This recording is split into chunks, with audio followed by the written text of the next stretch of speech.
प्यारे बच्चों, Nagina education centre में आपका स्वागत है।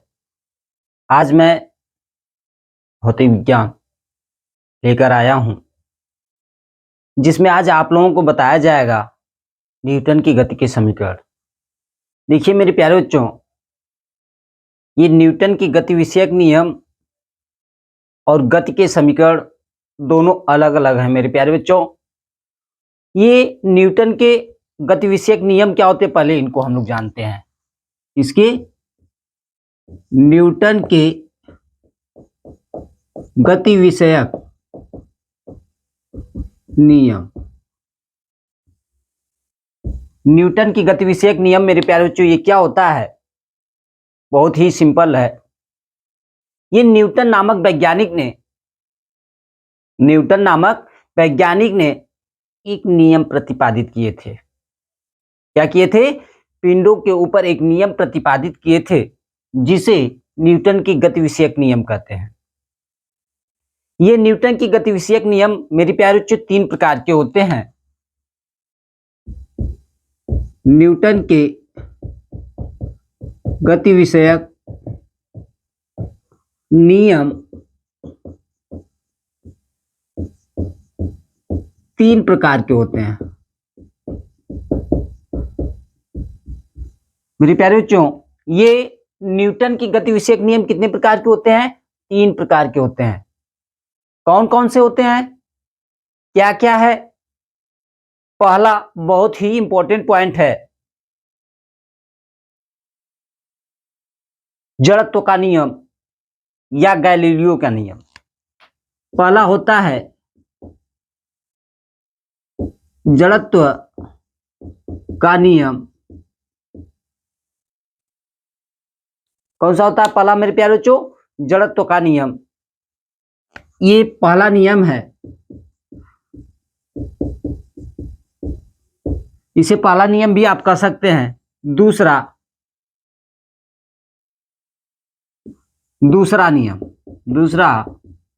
नियम और एक होता है क्रिया प्रतिक्रिया का नियम।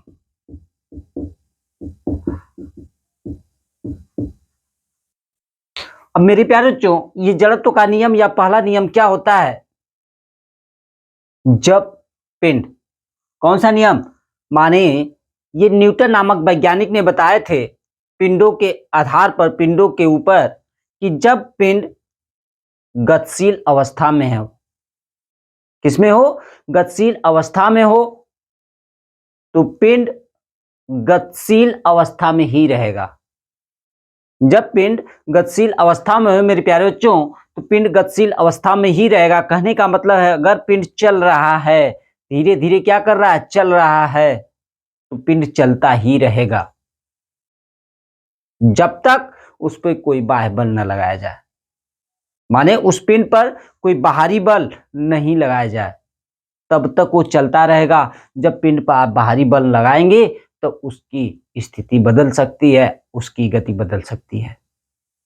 कौन बताया था? न्यूटन नामक वैज्ञानिक ने।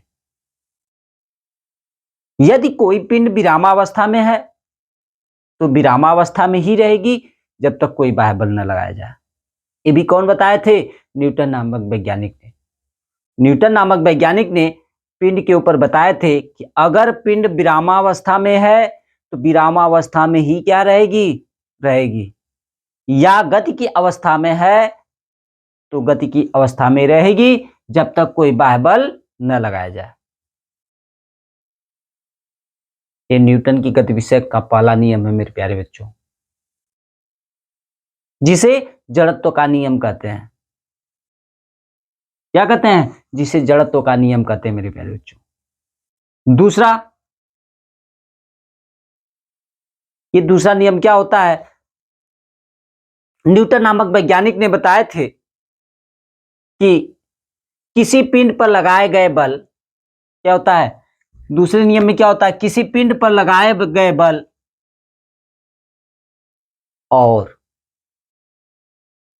उस पिंड के द्रव्यमान, किसी पिंड पर लगाया गया बल, उस पिंड के द्रव्यमान के अनुक्रमानुपाती होता है मेरे प्यारे बच्चों। दूसरा नियम क्या होता है?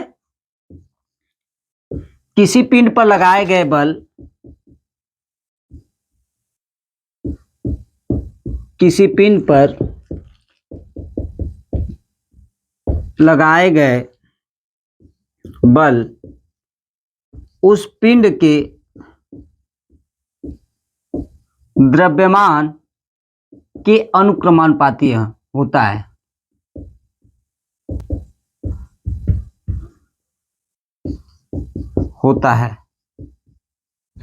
कौन? बल। माने F प्रोपोर्शनल टू क्या होता है मेरे प्यारे बच्चों? M। तो F equal to M into A आता है, जहां ए एक क्या है? नियतांक है। ये दूसरा नियम है। कौन सा? किसी पिंड पर लगाए गए बल उस पिंड के द्रव्यमान के क्या होता है मेरे प्यारे बच्चों? अनुक्रमानुपाती होता है। F proportional to M, F equal to M into A होता है। ए क्या है? एक नियतांक है, जिसे त्वरण कहते हैं। जिसे क्या कहते हैं मेरे प्यारे बच्चों? त्वरण कहते हैं। तीसरा नियम होता है क्रिया प्रतिक्रिया का नियम। ये क्रिया प्रतिक्रिया का नियम क्या होता है? न्यूटन नामक वैज्ञानिक ने बताए थे कि अगर किसी पिंड पर आप जितना बल लगाएंगे, पिंड भी उतना आपके ऊपर बल लगाएगा। कौन कहा था? न्यूटन नामक वैज्ञानिक। या तो आप किसी पिंड को जितना तेज से मारेंगे, पिंड भी उतना तेज से आपके ऊपर चोट पहुंचाएगा, जिसे हम लोग क्रिया प्रतिक्रिया का नियम। मतलब आप अगर किसी पिंड के ऊपर क्रिया कर रहे हैं तो वो पिंड भी आपके ऊपर तुरंत उल्टा आपका क्या करेगा? प्रतिक्रिया करेगा, क्रिया करेगा मेरे प्यारे बच्चों। इसलिए न्यूटन नामक वैज्ञानिक ने तीसरा नियम दिए, क्रिया प्रतिक्रिया का नियम। ये न्यूटन के गति विषयक के 3 नियम थे। जड़त्व क्या होता है? जो गति का विरोध करता है, जो अपनी स्थिति का विरोध करता है, उसी को जड़त्व कहते हैं मेरे प्यारे बच्चों। जड़त्व किसे कहते हैं? जो अपनी स्थिति का विरोध करता है उसे जड़त्व कहते हैं। ये जड़त्व 3 प्रकार के होते हैं। जड़त्व 3 प्रकार के होते हैं मेरे प्यारे बच्चों। कौन कौन सा? एक गति का जड़त्व होता है, दूसरा विराम का जड़त्व होता है, और तीसरा दिशा का जड़त्व होता है मेरे प्यारे बच्चों। जड़त्व कितने प्रकार के होते हैं? 3 प्रकार के। जड़त्व कितने प्रकार के होते हैं मेरे प्यारे बच्चों? 3 प्रकार के होते हैं, 3 प्रकार के। एक गति का जड़त्व, दूसरा विराम का जड़त्व, तीसरा दिशा का जड़त्व। गति का जड़त्व क्या होता है? यदि कोई पिंड गति की अवस्था में है तो गति की अवस्था में ही रहेगी।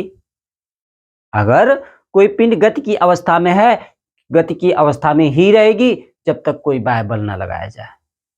जब तक उस पिंड पर कोई बाह्य बल न लगाया जाए, कोई दूसरा आकर उसे रोके ना, तब तक वो गति की अवस्था में रहेगी, जिसे गति का जड़त्व कहते हैं। जैसे हम गाड़ी में बैठते हैं, 4 व्हीलर या 2 व्हीलर में बैठ के चलना स्टार्ट करते हैं, तो उस साधन के द्वारा, उस बस के द्वारा, उस गाड़ियों के द्वारा मेरी शरीर भी गति की अवस्था में होती है। और जब उस गाड़ी पे ब्रेक लगाया जाता है, मंदन की क्रिया कराई जाती है, तो मेरा शरीर बस के द्वारा निचला हिस्सा क्या होता है?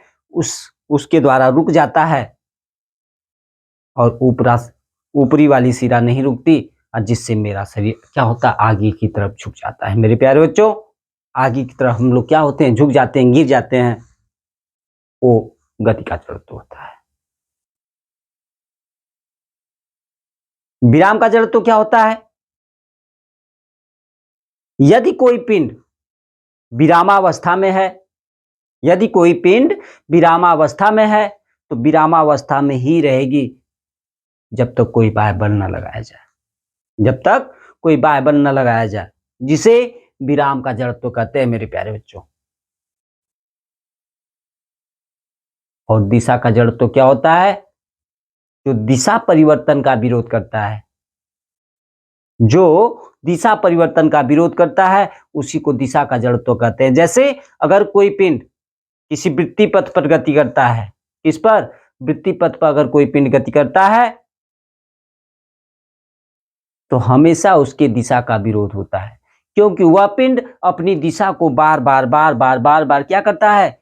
बदलता रहता है, बदलता रहता है, और जिसे दिशा का जड़त्व कहते हैं।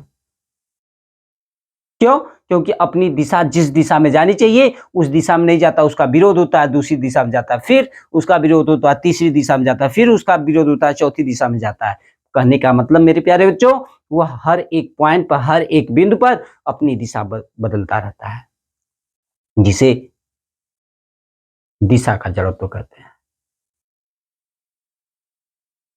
ये न्यूटन की गति विषयक के 3 नियम हुए। पहला जड़त्व का नियम, दूसरा नियम, और एक क्रिया प्रतिक्रिया का नियम। ये क्रिया प्रतिक्रिया का नियम। जड़त्व का नियम अभी यही बताया गया है।